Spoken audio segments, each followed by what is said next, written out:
Hello good morning everybody student. आप सबका स्वागत है सिद्ध अकेडमी पर। आज हम स्टार्ट कर रहे हैं गणित क्लास 10th के लिए। इससे पहले मैं बताना चाहूँ बेटा कि अभी तक हमारा लॉकडाउन चल रहा था और 18 जनवरी से हमारे स्कूलें खुल चुकी हैं, लेकिन स्कूलों में भी अल्टरनेट तरीके से बुलाया जा रहा है, जिससे कि हमारा सिलेबस पूर्ण हो या नहीं हो कोई ज़रूरी नहीं है। ठीक है, इसलिए हमने यहाँ पर ऑनलाइन प्लेटफॉर्म सिद्ध अकेडमी पर स्टार्ट किया है। हम हर रोज़ एक क्लास लेंगे और 1 घंटे की पूरी होगी और सिलेबस को जल्दी से जल्दी ख़त्म करने की कोशिश करेंगे, जिससे कि एग्ज़ाम आने तक हमारा सिलेबस पूर्ण रूप से हो जाए। और आज स्टार्ट कर रहे हैं बेटा क्लास 10th की गणित, जिसका पहला चैप्टर का नाम है वैदिक गणित। वैदिक गणित बेटा अभी जो सिलेबस के अकॉर्डिंग की बात करूं तो वैदिक गणित या फिर पूरे गणित की बात करूं, पूरा सिलेबस की बात करूं 506 सब्जेक्ट की, तो यहाँ पे 40% सिलेबस है वो क्या है हमारा हट गया है। ठीक है, 40 पर ओनली ऑन 60% आएगा। 60% में भी अलग अलग चैप्टर के अलग अलग मार्क कर दिए गए। जैसे यहाँ पे वैदिक गणित है, वैदिक गणित पहले 4 नंबर की थी, वहाँ 5 नंबर की कर दी गई है। तो यहाँ पे सिलेबस में क्या क्या आ रहा है क्या नहीं आ रहा है उनके बारे में विस्तार से मैं बताऊँगा। चलते हैं बेटा क्या क्या सिलेबस में आएगा। ठीक है, तो सबसे पहले मैं योग संक्रिया की बात करूं या मूल संक्रियाओं का अभ्यास और विस्तार में सबसे पहले मैं बात करूं तो यहाँ पे योग संक्रिया आएगी। योग संक्रिया बेटा हमारे पास 2 प्रकार की है। एक तो है बेटा एकाधिक पूर्ण और एक न्यूनयन पूर्ण, जिसमें एकाधिक पूर्ण हम करेंगे। दूसरा है बेटा मौखिक योग संक्रिया, मौखिक योग संक्रिया। ठीक है, मौखिक योग संक्रिया आधारित हम योग करेंगे, मौखिक योग संक्रिया। ठीक है, और नंबर तीसरा है बेटा हमारा जो टाइप है, नंबर तीसरा सिलेबस में है वो क्या है कि व्यंकलन संक्रिया। क्या है बेटा? व्यंकलन संक्रिया, व्यंकलन संक्रिया। आगे समझिए बेटा, योग संक्रिया, मौखिक योग संक्रिया और व्यंकलन संक्रिया, ये तीनों हमारे सिलेबस में है। फिर बाद में गुणा में बात करूं, अगर मैं बात करूं तो सबसे पहले बेटा एकाधिक पूर्ण द्वारा जो गुणा है उसकी बात होगी। ठीक है, तो सबसे पहले इसमें 4 प्रकार के गुणा है बेटा, जिसमें यहाँ पे 1 बाय 1 में नाम लिख रहा हूँ। यहाँ पे जैसे यहाँ पे लिख दिया मैंने एकाधिक पूर्ण सूत्र, एकाधिक पूर्ण। नंबर 2 की बात करूं मैं तो यहाँ पे सूत्र निखिलम द्वारा, क्या है बेटा? सूत्र निखिलम, सूत्र निखिलम आधारित गुणा की बात करेंगे। ठीक है, नंबर 3 है गुणे का प्रकार में, यहाँ पे सूत्र एक न्यूनयन पूर्ण। क्या है? सूत्र एक न्यूनयन पूर्ण, सूत्र एक न्यूनयन पूर्ण है। फिर बाद में नंबर 4 की बात करो तो सूत्र ऊर्ध्व तीर्य व्याम, सूत्र ऊर्ध्व तिर्यक व्याम आधारित। ठीक है, यानी कि जो 4 प्रकार के गुण हैं हमारे पास सिलेबस में वो हैं सूत्र एकाधिक पूर्ण, सूत्र निखिलम और सूत्र एक न्यूनयन पूर्ण, सूत्र ऊर्ध्व तिर्यक व्याम है। ठीक है, अगर मैं यहाँ पे भाग की बात करूँ तो भाग भी हमारे पास 3 प्रकार के सिलेबस में है। तो यहाँ पे मैं भाग के प्रकार लिख रहा हूँ बेटा, कौन कौन से भाग है हमारे सिलेबस में। तो सबसे पहले है बेटा यहाँ पे सूत्र निखिलम आधारित भाग। क्या है? सूत्र निखिलम आधारित भाग, यहाँ पे लिख रहा हूँ मैं सूत्र निखिलम, सूत्र निखिलम। और फिर बाद में दूसरे की बात करूं मैं, दूसरा बेटा सूत्र प्रावर्तीय योजियत, सूत्र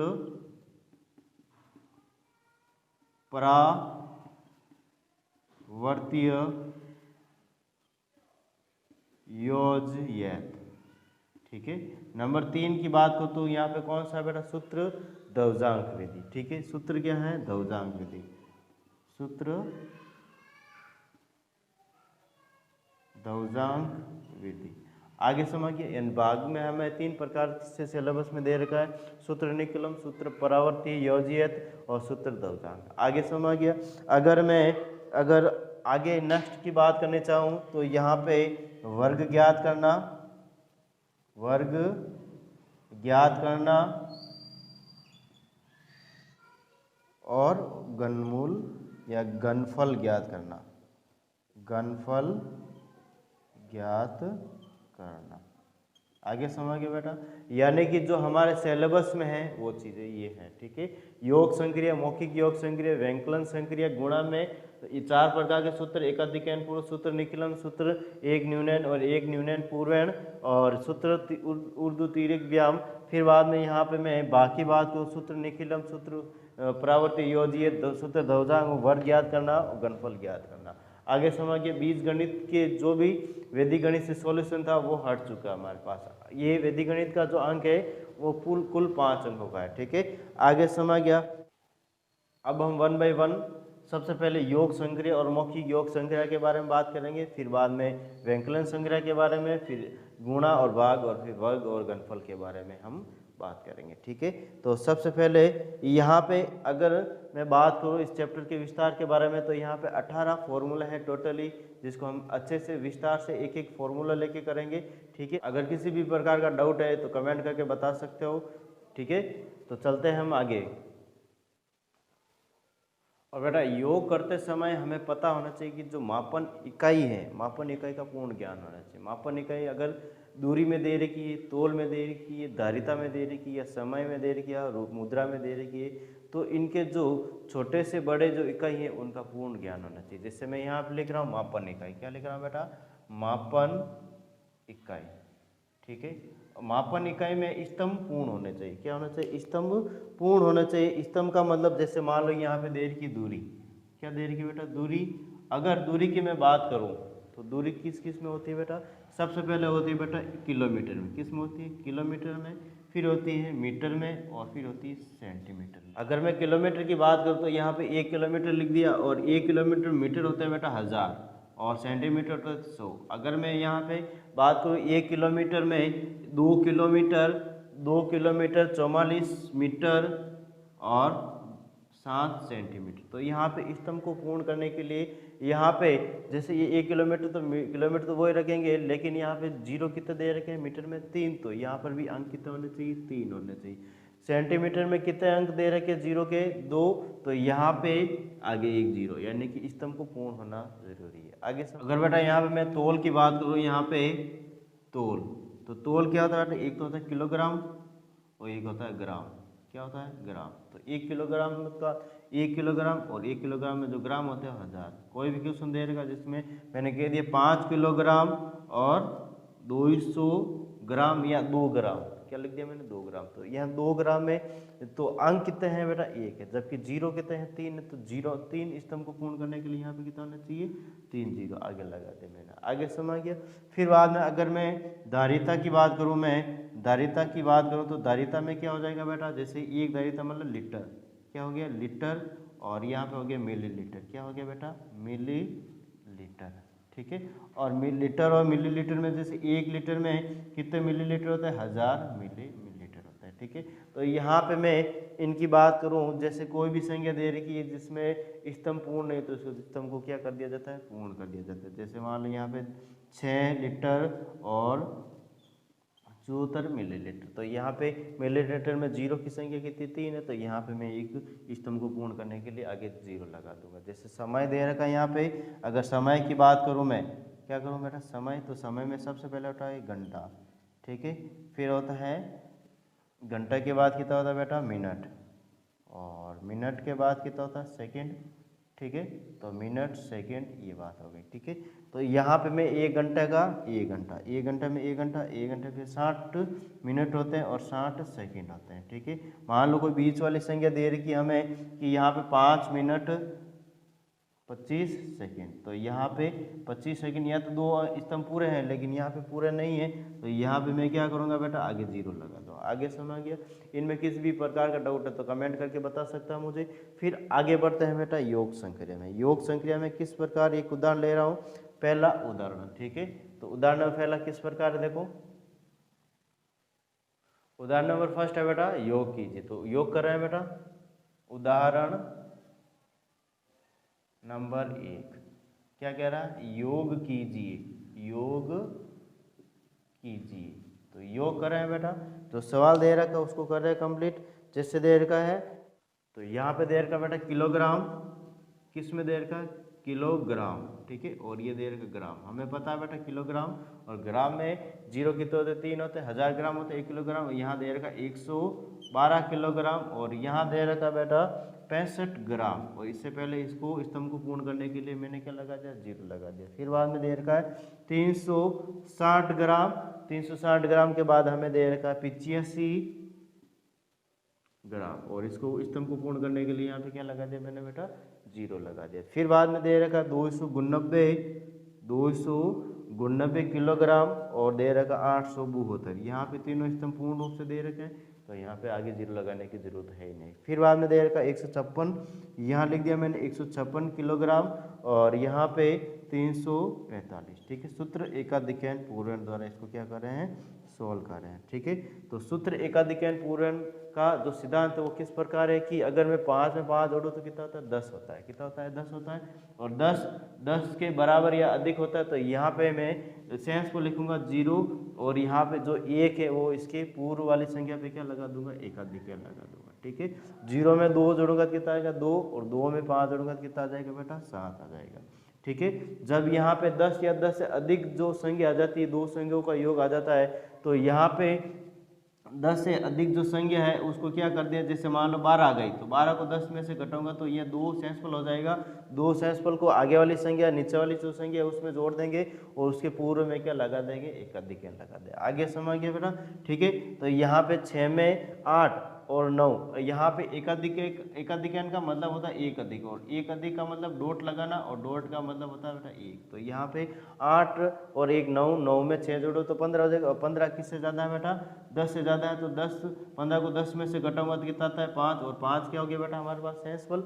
और यहाँ पे 5, यहाँ पे मैं 5 लूँगा, इसके पूर्व वाली संख्या पे क्या लगा दूंगा मैं, एकाधिकरण लगा दूंगा। क्या लगा दूंगा, एकाधिकरण। 0 पे एक अधिक लगा दिया मैंने। अब मैं यहाँ पे 5 में 7 जोड़ूंगा कितना हो गया बेटा 12 और 12 भी 10 से ज़्यादा है तो यहाँ पे 2 सेंसफल होगा और 2 को यहाँ पे मैंने लिख दिया, 2 यहाँ लिख दिया और इसके पूर्व वाली संख्या पे क्या लगा दिया मैंने, एकाधिकरण लगा दिया, ठीक है। 7 में या 2, ये 2 7 नहीं बेटा ये 2 ही है, ठीक है। 2 में मैं 4 जोड़ूंगा तो कितना आ जाएगा, 6 आ जाएगा, जो कि 10 से कम है तो इसको एडजस्टिव रखेंगे। आगे समझ गए बेटा। तो जो यहाँ पे लिखा है सेंसफुल उसको वापस क्या कर दो, मिटा दो। पेंसिल से करो या फिर रफ कॉपी में पीछे कर सकते हो। फिर बाद में इसको मैं जोड़ रहा हूँ, 0 में 1 जोड़ूंगा तो 1 और 1 में यहाँ पे बेटा 8 और 1 9 दे रखा तो 10 हो गया। कितना हो गया 10 और 10 के बराबर या अधिक हो सकता है, ठीक है। तो यहाँ पे 0 लिखूंगा सेंसफुल, इसके पूर्व वाली संख्या 9 पे क्या लगा दिया मैंने, एकाधिकरण लगा दिया। यहाँ पे क्या है 0 में 3 जोड़ूंगा तो कितना आ जाएगा बेटा, 3 आ जाएगा।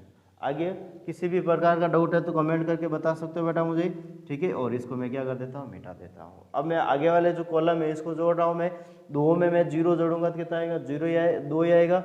और 2 में मैं जब 10 जोड़ूंगा ये कितना बेटा, 9 और 1 10, तो टोटल कितना हो जाएगा 12। और 12 भी क्या है 10 से ज़्यादा है, तो यहाँ पे मैं 10 में से या 12 में से 10 घटाऊंगा तो 2 बचेगा सेंसफुल। सेंसफुल तो लिखूंगा बेटा मैं यहाँ पे और इसके पूर्व वाली संख्या पे क्या लगा दिया मैंने, एकाधिक लगा दिया। यानी कि यहाँ पे 2 में मैं जब 6 जोड़ूंगा तो कितना आ जाएगा बेटा 8, और यहाँ से जो सेंसफुल है वो मैं यहाँ से हटा दिया। 8 क्या बेटा 10 से छोटा है तो इसमें किसी भी प्रकार का परिवर्तन नहीं करूँगा और एकाधिकरण भी नहीं लगाऊंगा। आगे मैं देखो 1 में 6 जोड़ूंगा तो कितना आ जाएगा 7, और 7 में 9 जोड़ूंगा, 8 के ऊपर एक अधिक लगा हुआ है तो 9 हो गया। और 9 में 7 जोड़ूंगा तो कितना हो गया 16, और 16 भी 10 से ज़्यादा है तो यहाँ लिखूंगा बेटा मैं 6। यहाँ पे जो सेंस पर लगा वो क्या आ जाएगा 6, और यहाँ इसके पूर्व वाली संख्या पे क्या लगा दिया मैंने, एकाधिकरण लगा दिया। अब 6 में मैं 5 जोड़ूंगा तो कितना आ जाएगा बेटा 11, और 11 भी 10 से अधिक है तो यहाँ पे मैं सेंस पर लिखूंगा यहाँ पे और उसके पूर्व वाली संख्या पे क्या लगा दूंगा मैं, एकाधिकरण, ठीक है। और यहाँ ये सेंसफल जो आया एक वो डायरेक्ट उत्तर की जगह, क्योंकि यहाँ पे कोई संख्या बची नहीं है तो यहाँ पे मैंने ये लिख दिया। आगे समझ गया। अगर किसी भी प्रकार के इस क्वेश्चन में डाउट है तो बता सकते हो मुझे। आगे मैं बता रहा हूँ बेटा मैं 1 में 3 जोड़ूंगा तो 4 हो जाएगा, 4 में 3 जोड़ूंगा तो कितना हो जाएगा बेटा 7 हो जाएगा, और 7 में 2 जोड़ूंगा तो कितना हो जाएगा 9 हो जाएगा। आगे समझ गए। ये हमारे क्या होगा आंसर। अगर इस क्वेश्चन में किसी भी प्रकार का डाउट है तो कमेंट करके बता सकते हो, ठीक है। हमें पता होना चाहिए एकाधिकरण का मतलब क्या होता है, इस डॉट का मतलब क्या होता है वगैरह वगैरह, ठीक है। आगे योग संक्रिया में बेटा मैं बात करना चाहूँ कि समय इकाई या मापन इकाई की बात करूँ तो यहाँ पे जो वो आधार लिया जाता है उसकी बात कर रहा हूँ, ठीक है। तो यहाँ पे समय की मापन इकाई की बात करूँ मैं, मापन इकाई की बात करूँ तो आधार, सबसे पहले जो आधार है वो मिनट व सेकंड के प्रथम स्तंभ में कितना लिया जाता है बेटा, 10 लिया जाता है। कितना लिया जाता है, 10। स्तंभ में कितना लिया जाता है, 10 लिया जाता है। अगर मैं आधार की बात करूं पर सेकंड स्तंभ में, कौन से, मिनट व सेकंड के द्वितीय स्तंभ की बात करूं मैं, किसकी बात करूं बेटा, द्वितीय स्तंभ की बात करूं तो यहाँ पे आधार कितना लिया जाता है, 6 लिया जाता है। और घंटे में आधार हमेशा क्या लिया जाता है, 10 ही लिया जाता है। घंटे में आधार कितना लिया जाता है, घंटे में घंटा, ठीक है। आधार क्या लिया जाता है, 10 से ही लिया जाता है। आगे समझिए, ठीक है।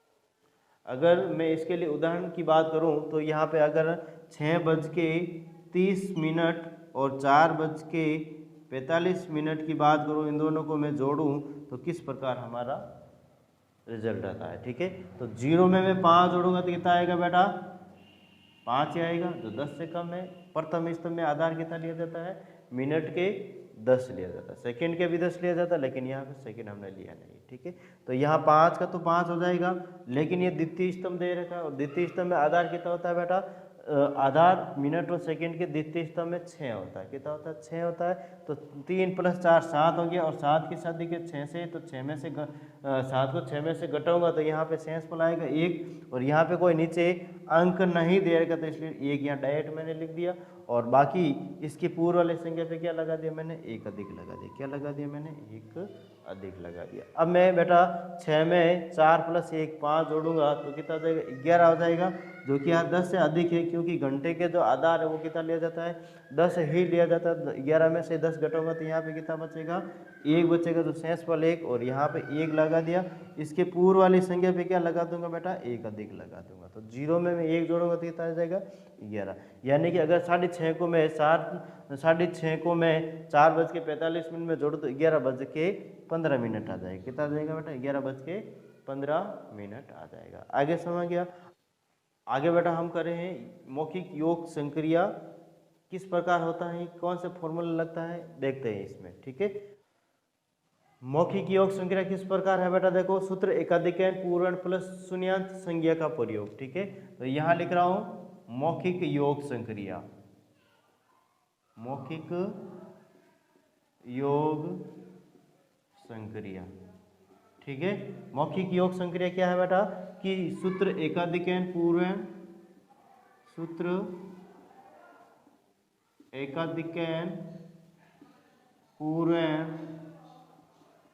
प्लस शून्यांश संज्ञा प्रयोग क्या होती है, देखो यहाँ पे, यानी कि बेटा शून्यांश संज्ञा प्रयोग क्या होता है कि यहाँ पे 2 संज्ञाओं को जब जोड़ा जाता है तो इसमें से एक संज्ञा शून्य के नज़दीक होनी चाहिए। क्या होनी चाहिए, एक संज्ञा शून्य के नज़दीक होनी चाहिए। जैसे मैं अगर उदाहरण की बात करूँ, मैं सेकेंड नंबर, क्या करूँ, उदाहरण नंबर सेकेंड, उदाहरण में डायरेक्ट उदाहरण ले रहा हूँ मैं, उदाहरण नंबर सेकेंड। और उदाहरण नंबर सेकेंड क्या कह रहा है, 35 और 58 को जोड़िए। क्या कीजिए, 35 व 58 को जोड़िए। 35 और 58 को क्या करिए, जोड़िए। तो जोड़ते हैं बेटा, यहाँ पे देखो, यहाँ पे जब मैं 35 और 58 को जोड़ता हूँ यहाँ पे, ठीक है, ये 35 + 58 हमें करना है बेटा शून्यांश संज्ञा का प्रयोग। शून्यांश संज्ञा का प्रयोग किस प्रकार करें कि यहाँ पे 35 और 58 को जोड़ा जा सकता है। एकाधिकैन पूर्ण का भी उपयोग करना साथ में। तो यहाँ पे हमें देखने से पता चला ये 58 दे रखा, 58 में किसके नज़दीक दे रही है, किस शून्य के नज़दीक ज़्यादा दे रही है। यानी कि अगर मैं 58 में जोड़ूँ तो 60 हो जाएगा, तो ये 60 शून्यात है यहाँ पे, ठीक है। तो 2 की पूर्ति करने के लिए मैं 33 को क्या करूँगा, तोड़ूंगा, ठीक है। तो यहाँ पे मैं 35 को तोड़ूंगा, तो 35 को किस प्रकार तोड़ रहा हूँ मैं, 33 + 2 + 58, ठीक है। आगे समझ गया, यानी इस प्रकार मैंने इसको क्या कर दिया, तोड़ दिया। तो यहाँ पे क्या हो गया बेटा कि 35 + 2 + 58, ठीक है। तो यहाँ पे 33 का तो 33 और 2 + 58 कितना हो गया, 60। अब मैं आसान तरीके से इसको जोड़ सकता हूँ। 0 में 3 जोड़ूंगा तो कितना आएगा, 3। 6 में 3 जोड़ोगे तो कितना आ गया, 13। यही हमारा बेटा शून्यांश संख्या का प्रयोग है। क्या है, शून्यांश संख्या का प्रयोग है। अगर मैं इसी प्रकार को दूसरा उदाहरण देना चाहता हूं, मैं उदाहरण नंबर तीसरा। उदाहरण नंबर तीसरा क्या कह रहा है बेटा, देखो यहाँ पे उदाहरण नंबर 3। उदाहरण नंबर 3 क्या कह रहा है कि 1965 को जोड़िए। क्या कह रहा है बेटा, 1965 को जोड़िए। 1965 को क्या कीजिए, जोड़िए। तो 1965 को मैं जोड़ रहा हूँ, देखते हैं किस प्रकार जोड़ रहा है, ठीक है। तो यहाँ लिख रहा हूँ मैं हल, और हल लिखने के उपरांत यहाँ पे लिख रहा हूँ मैं 19 + 65। और हमें पता है बेटा शून्यांश संख्या के नज़दीक कौन सी है, 19 है। 19 में अगर मैं 1 जोड़ूँ तो यह 20 हो जाएगा, तो ये शून्यांश संख्या हो जाएगी, ठीक है। तो यहाँ पे मैं 65 को क्या करूँगा, तोड़ूंगा। 65 को किस प्रकार तोड़ सकता हूँ मैं, 19 + 1 + 64, यानी 64 + 1 65 हो गया। अब इस 1 को मैं 19 में जोड़ूंगा तो क्या आ जाएगा बेटा, 20 हो जाएगा। 20 में 64 जोड़ना है हमें, तो यहाँ पे क्या हो जाएगा, शून्यांश संख्या का प्रयोग हो जाएगा, ठीक है। तो यहाँ पे 4 में 0 जोड़ूंगा तो यहाँ 4, यहाँ 6 में 2 जोड़ूंगा तो कितना आ जाएगा, 8। यही हमारे क्या होगा, आंसर हो जाएगा। इसी प्रकार शून्यांश संख्या का प्रयोग होता है। अब हम सूत्र एकाधिकरण का भी प्रयोग करेंगे। सूत्र एकाधिकरण का प्रयोग किस प्रकार होते हैं, शून्यांश संख्या प्रयोग के साथ, ठीक है। यह है बेटा मौखिक योग संक्रिया। अगर इसमें किसी भी प्रकार का अब तक कोई डाउट है तो हमें कमेंट करके बता सकते हो, इसका रेस्पॉन्सिबल जवाब 100% मिलेगा, ठीक है। तो देखते हैं बेटा आगे उदाहरण नंबर 4 किस प्रकार हो रहा है। उदाहरण नंबर 4 देखो। अब बेटा उदाहरण नंबर मैं 4 ले रहा हूँ। उदाहरण नंबर 4 किस प्रकार है बेटा, इसको देखते हैं यहाँ पे कि यदि मैं यहाँ जोड़ूँ 49 58, ये लिखा क्वेश्चन बेटा 49 98 + 67 89, ठीक है। और यहाँ पे दे रखा है 57 और ये 15, ठीक है। और यहाँ दे रखा है 48 37, और यहाँ दे रखा है 99 76, ठीक है। तो यहाँ पे दो दो स्तंभ को साथ में लेंगे, ठीक है, और दो दो स्तंभ को साथ में लेके इसको कंप्लीट करेंगे। तो यहाँ पे सबसे पहले दे रखा बेटा 98 में अगर 99 जोड़ूँ मैं, 98 में कितना जोड़ूँ, 99 जोड़ूँ, तो हमें पता है बेटा ये भी शून्यांश संख्या के नज़दीक है और ये भी शून्यांश संख्या के नज़दीक है। लेकिन 98 को हम कंप्लीट करेंगे शून्यांश संख्या से, ये 100 के नज़दीक है। तो यहाँ पे कितने अंकों की जरूरत होगी बेटा, 2 अंकों की या 2 संख्याओं की जरूरत होगी यहाँ पे, ठीक है। तो यहाँ पे लिख रहा 98 + 2 + 99, यानी 87। 99 को हमने क्या कर दिया, 2 टुकड़ों में तोड़ दिया, 2 + 87 में तोड़ दिया। अब 2 में 98 जोड़ूंगा तो कितना हो जाएगा बेटा, यहाँ पे 100 हो जाएगा और ये 87 हो जाएगा। तो यहाँ टोटल कितना हो जाएगा, 187 हो जाएगा। 87 बेटा 100 से अधिक है। अगर यहाँ पे मैं आधार की बात करूँ तो बेटा 100 होगा। 100 से अधिक कोई भी संख्या आ जाती है तो यहाँ पे शेषफल में जो 100 में से घटाकर जो आता है वो लिखूंगा, और बाकी एकाधिकरण क्या लगा दूंगा, उसके पूर्व वाली संख्या पे लगा दूंगा। तो 187 में से 100 घटाया, यहाँ पे लिख देना बेटा आधार। आधार कितना लेंगे, यहाँ पे 100 लेंगे। आधार कितना लेंगे बेटा, 100 लेंगे। आगे समझ गया। आधार हमने यहाँ 100 लिया, तो यहाँ पे मैं 187 में से 100 घटाया तो यहाँ 87 आ गया। अब 87 को आगे वाली संख्या में मैं जोड़ूंगा। 87 यहाँ पे लिख देना, शेषफल कितना है 87। 87 में आगे वाली संख्या जोड़ूंगा मैं, तो 87 में 15 जोड़ा यहाँ पे। तो यहाँ पे देखो सबसे पहले इसका शून्यांश संख्या का प्रयोग करना है। तो शून्यांश संख्या में प्रयोग करने के लिए यहाँ पे 87 दे रखा है, 90 के नज़दीक है यहाँ पे, तो यहाँ 15 को तोड़ के मैं इसकी पूर्ति करूँगा, ठीक है। तो यहाँ 87 + 3 + 12, तो 87 में 3 जोड़ूंगा तो कितना हो जाएगा, 90 + 12। तो यह कितना हो गया बेटा, 90 और 12 कितना हो गया, 102 हो गया। कितना हो गया बेटा, 102, ठीक है। तो यहाँ पे 100 से अधिक हो गया, आधा 100 से अधिक हो गया, तो 102 को मैं क्या करूँगा, यहाँ पे 100 में से घटाऊंगा तो यहाँ पे 2 बचेगा। कितना बचेगा, 2। 2 क्या हो गया हमारे पास, शेषफल हो गया।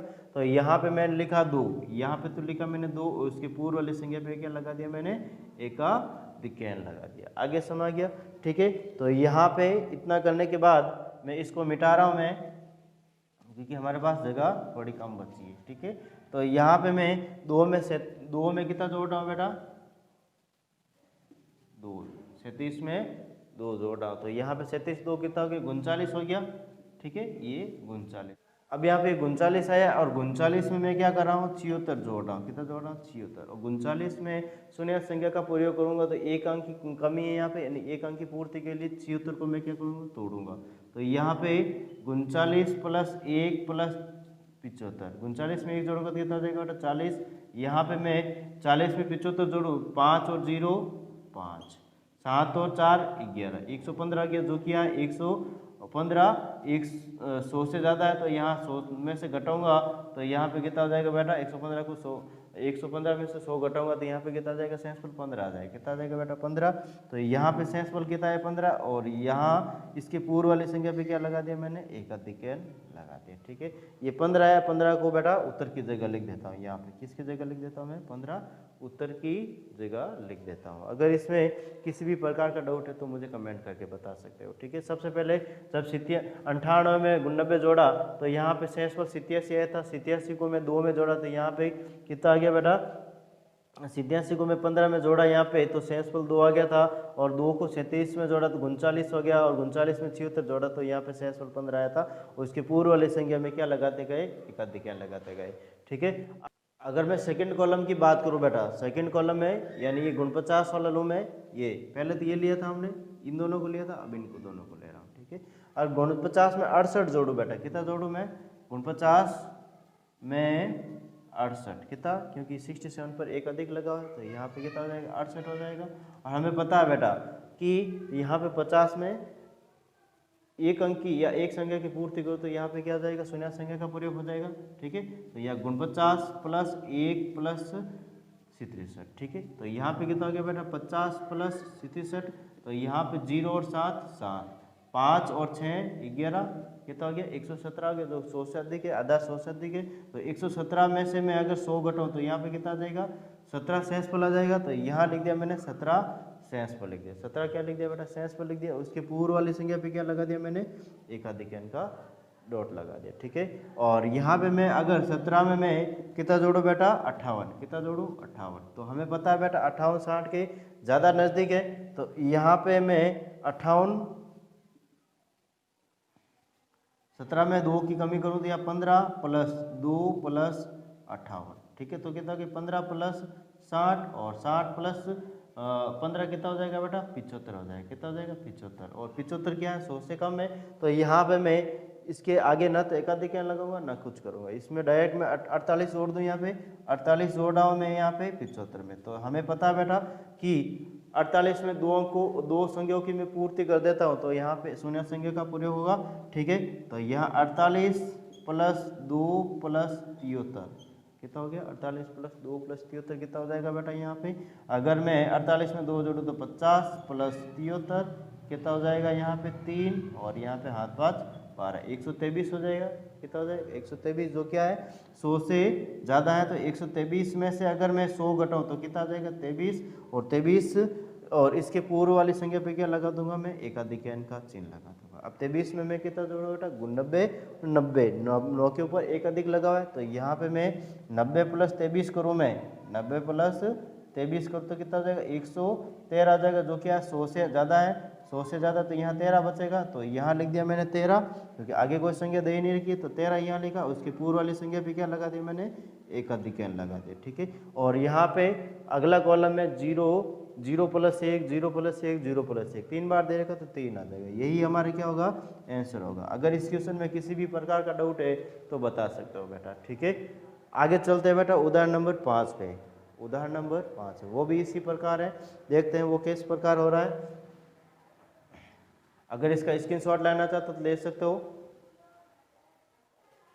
पढ़ाने का तरीका अच्छा लग रहा है तो बेटा चैनल को शेयर करो, सब्सक्राइब करो और बेल आइकन पर क्लिक करो, जिससे आने वाले वीडियो के नोटिफिकेशन आपको प्राप्त हो सके। और आगे चलते हैं बेटा उदाहरण नंबर 5 पे। उदाहरण नंबर 5 क्या कह रहा है, देखो उदाहरण नंबर 5 है बेटा, योग कीजिए। तो यहाँ पे वो का वो सवाल है, योग कीजिए। ठीक है, योग कीजिए मौखिक योग संक्रिया एकाधिक n पूर्ण प्लस शून्य संख्या का प्रयोग करके। ठीक है, यहाँ जाएगा बेटा 75 34, 75 ये 34, फिर बाद में जाए 24 गुण 60, ये 24 लिया, ये गुण 60 ले लिया, फिर बाद 19 32 दे रखा है, 19 ये 32, फिर बाद में दे रखा है 65 47। ठीक है, इनको करना है बेटा एकाधिक पूर्ण प्लस शून्य संख्या का प्रयोग करके। तो सबसे पहले 34 में गुण 60 जोड़ूंगा, तो ये लिखा मैंने 34। आधार की बात करूँ सबसे पहले, तो आधार कितना होगा बेटा 10 होगा। शून्य संख्या प्रयोग में आधार कितना होगा 100 होता है बेटा, कितना होता है 100 होता है। ठीक है, अगर मैं 34 में कितना जोड़ूँ गुण 60 जोड़ूँ, 34 में कितना जोड़ूँ गुण 60, तो हमें पता है बेटा गुण 60 के नज़दीक है। तो यहाँ 34 को मैं किस प्रकार तोड़ रहा हूँ, देखो 33 प्लस 1 प्लस गुण 60। ठीक है, तो यहाँ क्या होगा 33 प्लस 60, और 33 में 60 जोड़ूंगा, 0 में 3 जोड़ूंगा तो 3, और यहाँ पे 3 में 6 जोड़ूंगा 9, कितना हो गया 93, जो कि 100 से कम है। तो यहाँ पे ना तो एकाधिक लगाएंगे ना शेष पर निकालेंगे। ठीक है, तो अब 93 में मैं कितना जोड़ रहा हूँ बेटा 32 जोड़ रहा हूँ। 93 में कितना जोड़ रहा हूँ 32 जोड़ रहा हूँ। तो हमें पता है बेटा 93 100 के नज़दीक है। ठीक है, 32 40 के नज़दीक है। ठीक है, तो यहाँ पे 93 में संख्या की पूर्ति करूँगा यहाँ पे, तो मैंने यहाँ पे किस प्रकार तोड़ा, देखो 93 प्लस 7 प्लस 32 को मैं 7 प्लस 25 में तोड़ दिया। ठीक है, तो यहाँ पे कितना हो गया 93 प्लस 7 100 हो गया, 100 में अगर 25 जोड़ो तो कितना हो गया 125। ठीक है, 100 से अधिक हो गया यहाँ पे, तो 125 में से मैं अगर 100 निकालो तो यहाँ शेषफल कितना आ जाएगा 25। यहाँ लिखा बेटा मैंने 25, और इसकी पूर्व वाली संख्या यानी 9 पे क्या लगा दिया मैंने एकाधिक का चिन्ह लगा दिया। और मैं 25 में मैं 47 जोड़ूँ, मैं 25 में कितना जोड़ूँ बेटा 47 जोड़ूँ, तो यहाँ पे मैं देखो 47 50 में पूर्ति करने के लिए 25 को तोड़ूंगा, और 25 को किस प्रकार तोड़ना हो, देखो बेटा 22 प्लस 3 प्लस 47। ठीक है, तो यहाँ पे 22 का 22 3 प्लस 47 कितना हो गया 50, और यहाँ पे 0 में 2 जोड़ूंगा तो कितना आ जाएगा बेटा 0 में 2 जोड़ने पर 2, और 2 में 5 जोड़ने पर 7 आ जाएगा, कितना आ जाएगा 7। 72 हो गया, जो 100 से कम ही है, तो ना तो एकाधिक लगाने की जरूरत है ना और कुछ लगाने की जरूरत है। 72 का 72 हो गया। ठीक है, अब मैं सेकंड कॉलम को, ये वाला ये हमारा फर्स्ट कॉलम था जिसमें स्तंभ 1 और 2 दोनों काम आए थे। ठीक है, अब स्तंभ में ये वाला ले रहा हूँ। ठीक है, यहाँ पे 75 में मैं 24 जोड़ूंगा। 75 में मैं क्या जोड़ रहा हूँ बेटा 24 जोड़ रहा हूँ, तो देखते हैं किस प्रकार जोड़ रहे हैं। इस वालों को मैं मिटा सकता हूँ बेटा। ठीक है, ये तो संकेत के तौर पे है बेटा, और कुछ नहीं है। ठीक है, तो 75 में मैं 24 जोड़ूंगा, यहाँ पे 75 में 24 जोड़ूंगा तो किस प्रकार आ रहा है, देखो शून्य संख्या का प्रयोग करके जोड़ रहा हूँ मैं ये 24। ठीक है, तो हमें देखने से पता चल रहा है कि 75 है और ये 24 है। ठीक है, तो यहाँ पे मैं 5 की पूर्ति करूँगा 24 में से, तो यहाँ कितना हो जाएगा 19। 25 को 24 को मैं 19 प्लस 5 तोड़ दिया। ठीक है, तो यह कितना हो गया 80 प्लस 19। ठीक है, तो कितना हो जाएगा 99 हो जाएगा। कितना हो जाएगा 99, जो कि अभी तक 100 से कम ही है। ठीक है, अब 99 में मैं कितना जोड़ूंगा बेटा, मैं 99 में 20 जोड़ रहा हूँ। कितना जोड़ रहा हूँ बेटा 20, क्योंकि ये 9 के ऊपर एकाधिक लगा हुआ है, यानी 20 हो जाएगा। तो यहाँ पे अभी तक 100 की क्या है कमी है, या फिर इसको मैं ये भी शून्य संख्या ही है, तो 99 में 20 जोड़ूंगा तो कितना हो जाएगा बेटा 119 हो जाएगा। कितना हो जाएगा 119। ठीक है, आगे समझिए, अगर मैं इसमें शून्य संख्या का प्रयोग करूँ और इसमें से एक कम करूँ, यहाँ ऑलरेडी शून्य संख्या दे रही है, तो यहाँ पे तोड़ने की ज़रूरत है ही नहीं हमें। ठीक है, अब 119 क्या 100 से अधिक है, तो 100 में 119 को 100 में से घटाऊंगा, या 119 में से 100 घटाऊंगा, तो यहाँ पे कितना बचेगा 19 बचेगा। कितना बचेगा 19। तो यहाँ लिख दिया मैं 19, उसकी पूर्व वाली संख्या पे क्या लगा दिया मैंने एकाधिकरण का चिन्ह लगा दिया। 19 में अगर मैं 65 जोड़ूँ, मैं 19 में अगर मैं 65 जोड़ूँ, तो यहाँ पे 19 शून्य संख्या के नज़दीक है, तो यहाँ पे क्या कर दिया 19 प्लस 1 प्लस 64, और यहाँ पे 1 प्लस 19 कितना हो गया 20 हो गया, तो यहाँ 20 प्लस 64 कितना हो जाएगा बेटा, यहाँ पे 84 हो जाएगा। कितना हो जाएगा 84, जो कि 100 के नज़दीक ही है, तो यहाँ पे 84 का 84 लिख दिया। यहाँ पे एकाधिकरण पूर्ण वगैरह कुछ लगाने की जरूरत नहीं, और यहाँ पे 0 प्लस 1, अगला कॉलम 0 प्लस 1 हो जाएगा 184, वो होता है इसका आंसर हो जाएगा। अगर इस क्वेश्चन में किसी भी प्रकार का डाउट है तो पूछ सकते हो, बता सकते हो। अगर पढ़ाने का तरीका अच्छा लगा है तो चैनल को शेयर करो, सब्सक्राइब करो और बेल आइकन पर क्लिक करो, जिससे कि आने वाले वीडियो के नोटिफिकेशन आपको प्राप्त हो सके। थैंक यू, धन्यवाद।